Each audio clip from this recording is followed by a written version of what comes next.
as the Hegelian dialectic. Okay, the Hegelian dialectic is a divide and conquer strategy to get us to where the social engineers want us to go. Okay, so this is a rework of a slide I did a long time ago about the Hegelian dialectic. It's a framework for guiding our thoughts and actions into conflicts.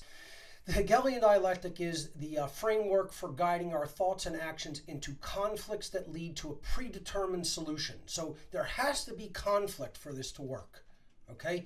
There has to be something at odds, sides that are at odds with each other, okay? And it's an artificial construct that guides us to a predetermined solution. It's already in the wait. It's already waiting in the wings, ready to go. We just have to be conditioned to accept it through the conflict that we undergo.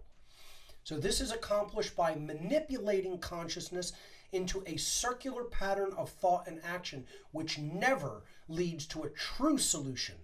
It only leads to a synthetic solution.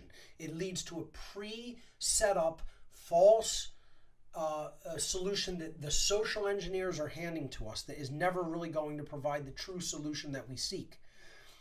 This synthetic solution to these conflicts cannot be introduced unless those who are being manipulated take sides that will advance the predetermined agenda.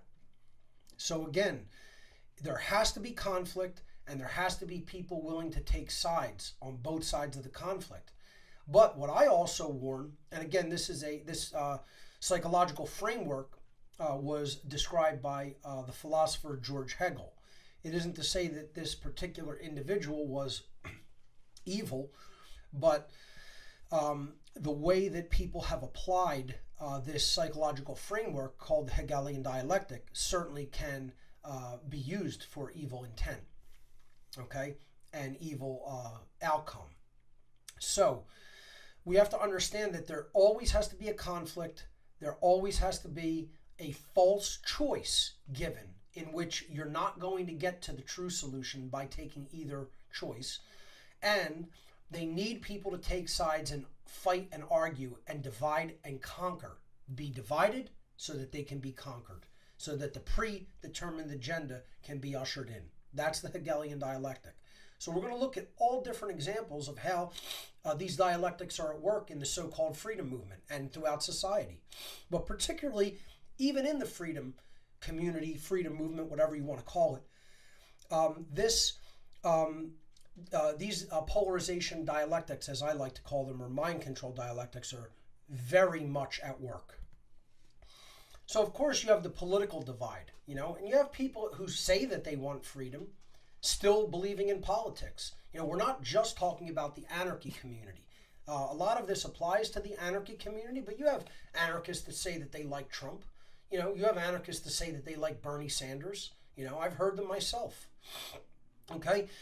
It doesn't matter what you want to call this, okay? Political polarization, political dialectics. I call it the elephant cult versus the donkey cult, okay? It's just people who want to join a cult and get behind a false left-right paradigm. The left-right paradigm, has been going on forever. It'll continue to go on. There's no reason for them to change it because people still haven't seen through the dialectical mind control, And these occultists, they're not going to change their approach. Okay, I'll go over this again and again. They don't need to change their approach. Their techniques are working. The people's minds have not identified the technique. They have not come to a mental understanding of it and then changed their behavior so that they are impervious to the polarization technique at work. That hasn't happened societally. It hasn't even happened in small amounts. Very, very, very tiny, minuscule amounts of people can see through this. Even in the anarchy community, you still have political polarization because you still have people who believe that it is a matter of, changing the 3D political and financial machinations of the world. We're going to just address those, but we're not going to actually look at the spiritual problems. We're not going to look at the psycho-spiritual problems in the individual, which takes incredible time, effort, self-respect, shadow work, etc. that most people don't want to do. They just want to point fingers at other people and say, oh, this has to change, that has to change, he has to change, she has to change.